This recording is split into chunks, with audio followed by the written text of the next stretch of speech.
Good morning, everybody. The show is going to be the Ilun Neshama of all those holy people that died for us, and Refuah Shlema, and return of the Chatufim, and of course the success of our soldiers.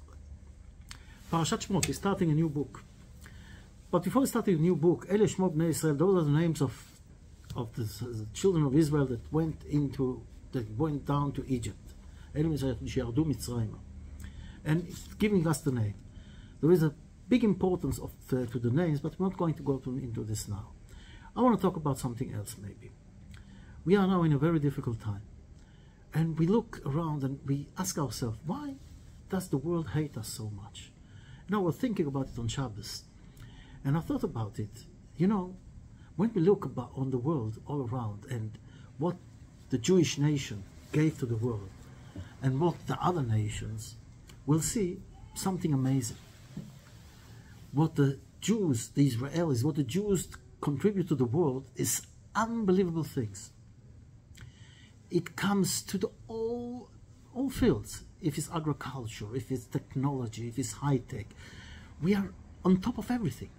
And I'm not going to count here all the invention and all the good things that Am Israel did during the generations to the world. We can only look, for example, on the Nobel Prize.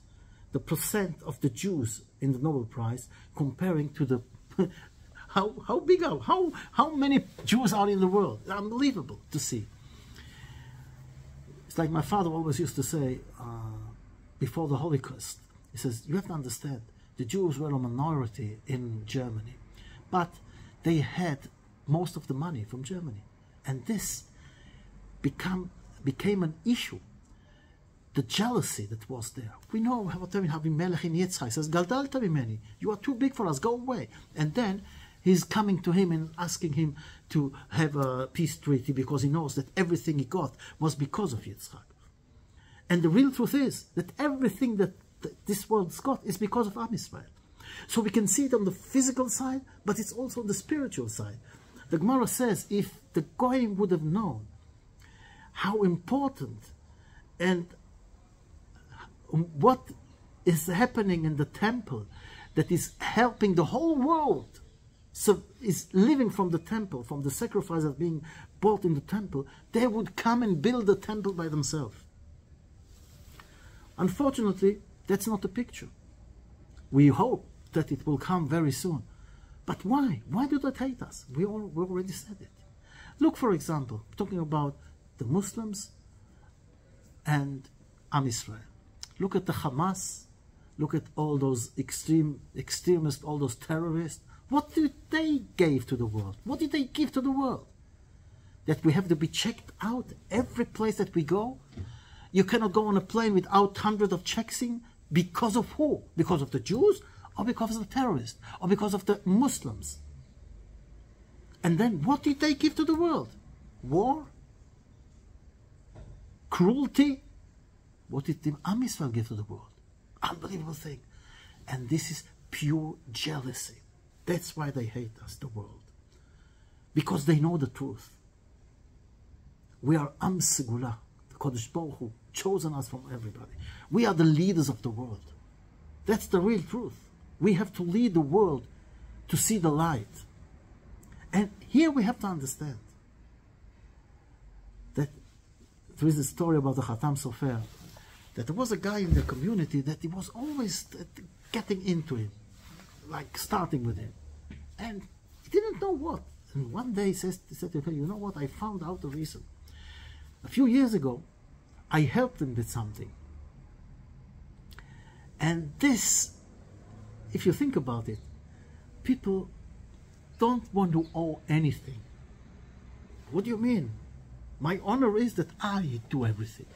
It's humiliated to think that somebody supports me or gives me. And from this feeling, instead of saying thank you, you go against. Think about it. Look, it's unbelievable what's happening.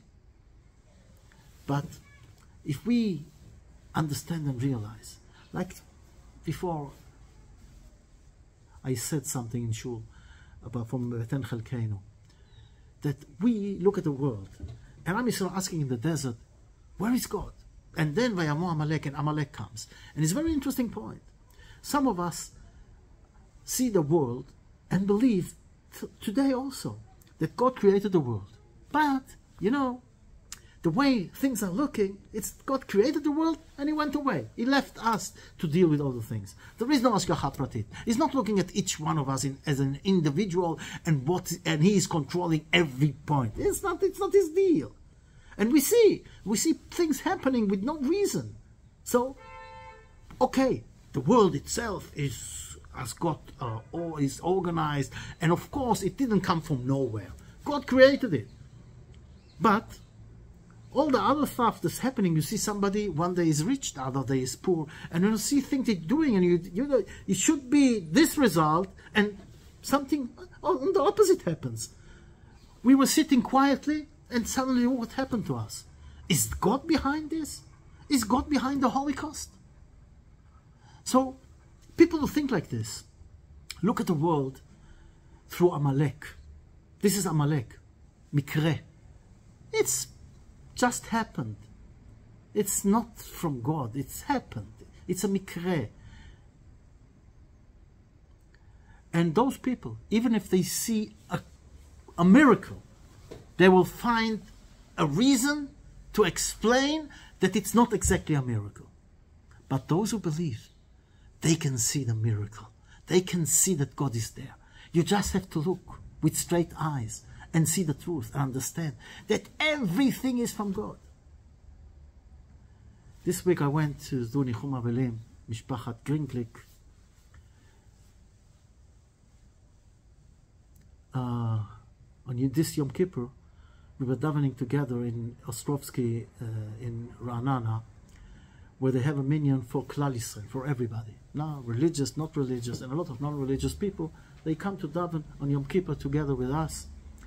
I was the Chazan of Shachrit, and Shauli, the son of Tzvika, Shauli Grinklik, that was killed this week, he was the Chazan with me.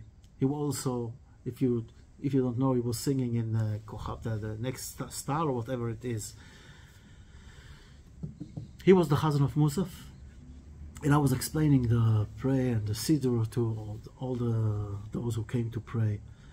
And this was this unbelievable atmosphere. And I was talking a lot about being together, davening together, praying together, the power of together, and of course the power of Yom Kippur, that Yom Kippur we are signed. Who knew then what would happen?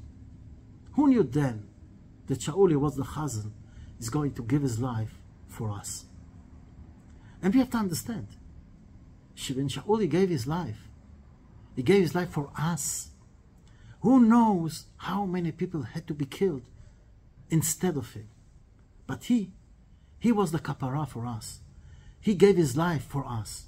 We have to justify this. We have to understand what we see. We see good things are happening. And you know, it's funny enough, I'm talking about the Holocaust. Every Shabbos I look at what I wrote in order for the next Shabbos, in order not to write again the same thing, and also to prepare myself to the week on the parashat Shavua. And what suddenly I see that a few years ago, the mother of Tzvika, the grandfather of Shauli, died, and I was doing the Shiva, like today before I was there in the Shiva Besuch, and there was on the table, I told you about it, a siddur that was burned. But it stayed whole, but all the edges were burned, and the word that you see, nisrafim, burned. It's very interesting. What's the story of the siddur? Very quickly. The great-grandmother of Shauli was in the Holocaust in a concentration camp. And one day she got out of the thrift, that's shade, to daven, to pray. And the couple got her there outside praying. The couple was, if you don't know, they were the Jews who were in charge on the other Jews. They were like policemen of the Jews. And some of them were behaving not so nice, let's put it this way. So the couple sees this grandmother his grandmother standing there, and she says, "What are you doing here?" She says, "I'm praying." She says, "Wait here." And she was thinking, that's it, it's finished. She's going to bring the Nazis, they're going to kill her on the spot. She didn't want to daven in the shade, because there was a smell. You can imagine to yourself. A few minutes later, this couple comes, the lady couple, yes, comes with a cedar that was burned a little. Says, "Here, pray also for me." This cedar went with her through the Holocaust. She gave it to her daughter, which this was the shiur besuch that I made. This was the mother of Zvika, the grandmother of Shauli, Zecher Tzadik Livracha.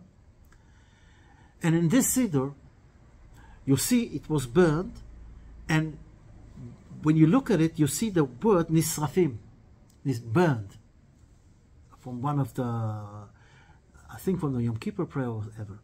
And I was thinking to myself, unbelievable. The same week, I'm reading this on this cedar from the Holocaust of this unbelievable woman that was going outside to pray, and she is his grandmother. And how things are connected. The Holocaust that was then, when Jews were killed because they're Jews, with what happened to us this year. Jews are being killed because they're Jews. But this time, our soldiers are coming to protect us. And we have to honor them and give them all what we can. When we look at our parasha, we see a lot of things that we can talk about. But the Sefer Shemot is Sefer HaGeula, the redemption. And this is what we want to. And Ele Shemot Bnei Israel, we have to understand that each one of us got powers, and we have to use those powers for everybody. And try very hard not to listen to all the other voices. Listen to the voice of God.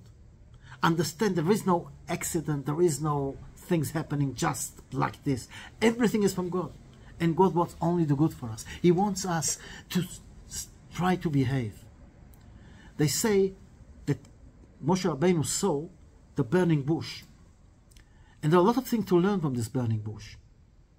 The burning bush was burning, but nothing had to happen to it. This is Am Yisrael.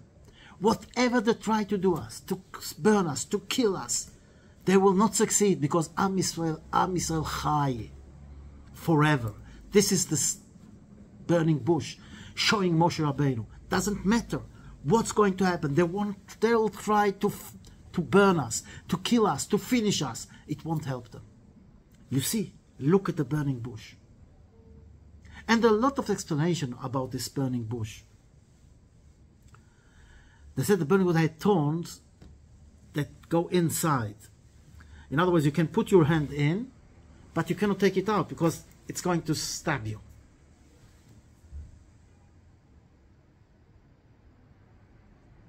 This was Egypt. But Baruch Hashem, God did the miracle and we got out of there. But not everybody got out, because those thorns, they are also showing us that in Israel there were people that were going in the wrong way, worshipping idols. Unfortunately, we'll see it later on. 80% stayed in Egypt, couldn't go out because they were inside. But those who believed in God, who understood that God is behind everything, they got out. Also, the Midrash says that in those thorns of the bush, I hope I say the right word, the kotzim, yes, those thorns of the bush, they were also the sign of our, let's say, about the Rashaim that were in this door, and the Midot HaRaot, and the idol worshipper, and the corruption. But in this there were flowers.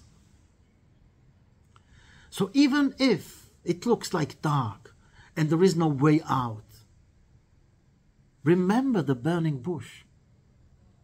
Remember that Am Yisrael got out of Egypt. Remember that they tried to burn us and they couldn't. And they cannot and they will not. Because Am Yisrael is forever. But we have to make sure that we are going to be from those 20% that get out. We have to make sure that we believe in God. We don't want to be only 20%. We want to bring everybody out. So we have to try and influence also the others. But do understand, unfortunately, there are people that whatever they see, they stay with their own, let's say, crooked belief, not understanding the truth. We see this here, even in the middle of the war, people are talking and saying nasty things, not understanding. I don't want to go into it. What I want to say is, let's take the symbol of the burning bush as a whole thing. Let's don't talk about 20%, 80%. Let's talk about Am Yisrael beyachad, Am Yisrael together. And remember this burning bush. And remember that whatever they tried to do to us, they never succeeded. Because Am Yisrael Chai. We are burning, we are suffering sometimes, but we get over it. And we will get over this also. And Bezrat Hashem, if we understand the lesson and be united together as one, the Yeshua will come right now in this moment. I'm sorry I didn't talk more about the parasha, but I had to take those things out of my mind, especially in those times. Because those soldiers that are giving their life for us, this young generation that we were joking about them, say, what would they know playing games with the television, internet? They are not heroes. And suddenly we find out this young generation is a generation of heroes, unbelievable heroes. They are fighting for a cause, fighting with all the power they've got, with emunah. We see prayers, we see tzitzis, we see tefillin. And we see those young people giving their life for us. Do we understand what it means for us? Do we understand what we have to do to justify the sacrifice they've given? So first of all, let's be together. All the best.